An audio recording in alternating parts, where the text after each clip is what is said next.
Hi students, welcome in the online classes of DV School. As you know, in the class 8th G Science, we are on chapter 19th. Our today's topic is, in the previous lecture, we study about the smoke. Harmful effect of the smokes are it leads to diseases related to lungs such as bronchitis, asthma, etc. It prevents the sunlight from reaching the earth. It affects the normal functioning of the plant. जो smoke होता है उसके कारण asthma की बीमारियां जैसी बीमारियां हो जाती हैं, लंग्स से रिलेटेड जो बीमारियां होती हैं वो हो जाती हैं, और यह सनलाइट को पृथ्वी तक पहुंचने में रोकता है, जिससे कि जो नॉर्मल फंक्शनिंग है प्लांट्स की वो नहीं हो पाती. Next we have chlorofluorocarbons, CFCs. These are the they are mostly used as refrigerants, solvents, foaming agents. When released in the atmosphere, they decompose under the ultraviolet radiation present in the sunlight. जब रेफ्रिजरेशंस में, solvents में और फोमिंग्स के agent mostly use करते हैं, तब ये carbon chlorofluorocarbon निकलता है. ये एटमॉस्फेयर जाने में अल्ट्रा वायलेट किरणों के रेडिएशंस में डिकम्पोज हो जाता है सनलाइट के अंदर जाने पर. इसके जो हार्मफुल इफ़ेक्ट हैं, the harmful effect, CFCs causes the depletion of ozone layer by the decomposing ozone to oxygen. यह ओजोन लेयर को के अंदर छिद्र जैसे बना देते हैं, उसको डिकम्पोज कर देते हैं ऑक्सीजन में. This result in an increase amount of ultraviolet radiation from the sun reaching the earth, जिसके कारण जो अल्ट्रावायलेट रेडिएशन है वो पृथ्वी में सीधा पहुंचना शुरू हो जाती हैं. This can cause skin cancer and damage of eyes. इसके कारण स्किन कैंसर और डैमेज ऑफ आइज होता है. Acid rain, normal rain is slightly acidic due to dissolution of the atmospheric carbon dioxide in the water.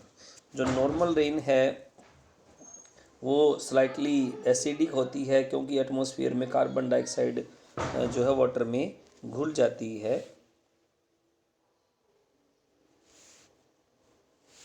Excessive carbon dioxide, smoke and nitrogen dioxide when released in the atmosphere come in contact with water vapor present there.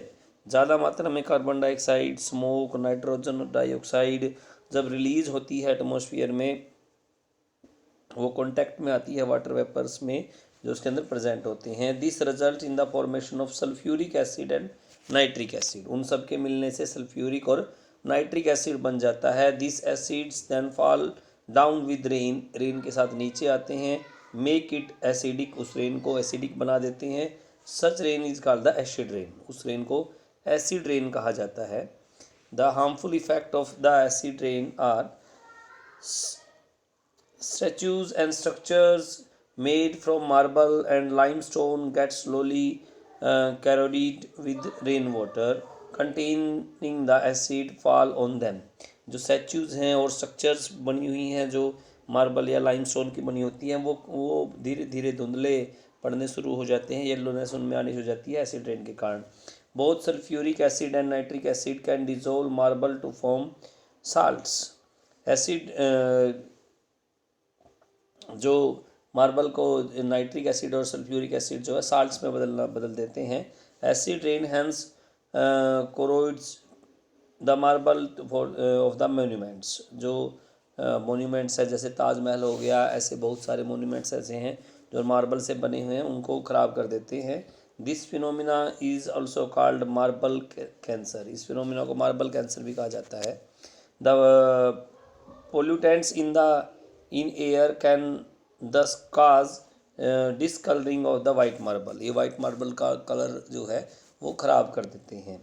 Article made of metals, gold, silver, ornaments slowly lose their luster when they are affected by the acid rain. जो articles जो बने होते हैं metals के, gold silver या और भी ornaments के, वो अपना लस्टर धीरे धीरे ख़त्म कर देते हैं।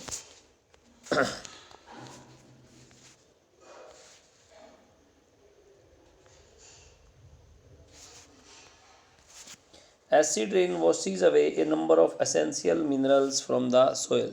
जो एसिड रेन है वॉश कर देती है नंबर ऑफ एसेंशियल मिनरल्स को सोयल में से। Acid rain has the adverse effect of aquatic life particularly that in the lakes. इसका बहुत ही बुरा प्रभाव पड़ता है जो जलीय जीव हैं लेक्स के अंदर, उनकी लाइफ पे बड़ा बुरा प्रभाव पड़ता है। Acid rain is therefore quite harmful to both plants and animals. इसीलिए एसिड रेन जो है प्लांट्स और एनिमल्स दोनों के लिए बहुत ही हार्मफुल है। Now we have the greenhouse effect. Greenhouse effect. The name greenhouse is given to special glass house in which plants are grown. जो ग्रीन हाउस है वो एक स्पेशल ग्लास हाउस होता है जिसमें पौधे उगाए जाते हैं। The plants growing in the soil inside the greenhouse receive the sun's radiation only through its glass walls.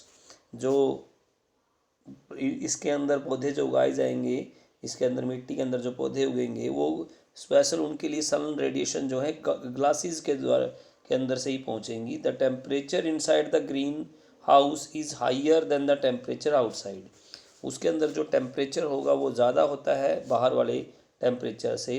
This is because the rays entering from glass walls of the greenhouse get trapped here. उनको क्या कर लिया जाता है, trapped कर दिया जाता है।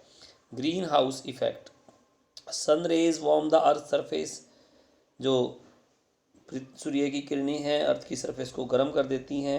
ए part of radiation falling on the earth is absorb by it. जो कुछ हिस्सा है अर्थ जो उसका सोख लेती है। And part is reflected back into the atmosphere. को एक पार्ट जो है वापस भेज दिया जाता है।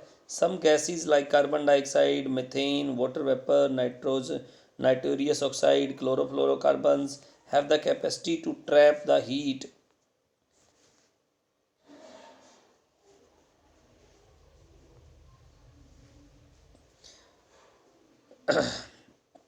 have the capacity to trap the heat radiation that are reflected from the earth।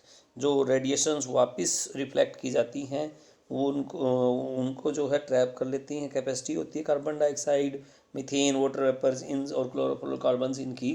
These gases are called greenhouse gases। इन गैसेज को ग्रीन हाउस गैसेज कहा जाता है। The radiation trapped by these gases, क्योंकि इनके द्वारा रेडिएशन ट्रैप की जाती हैं। फर्दर वार्म द अर्थ, द्वारा अर्थ को वार्म करने के लिए। This warming effect is known as greenhouse effect. इस इफेक्ट को ग्रीन हाउस इफेक्ट कहा जाता है। The name greenhouse effect is given to this natural phenomena because it is similar to the corresponding effect in a greenhouse. क्योंकि ये जो green house के अंदर इफेक्ट पड़ता है इस फिनोमिना के कारण भी वही इफेक्ट होता है। इसके बाद हमारा है causes of increase in concentration of green house gases in the atmosphere. ये आप रीड करेंगे। आज हम यहीं तक पढ़ेंगे, आगे आपने थोड़ा रीड करना है और आज के टॉपिक में से कुछ क्वेश्चन आप फ्रेम करें और मेरे साथ शेयर करें। Okay, thank you so much.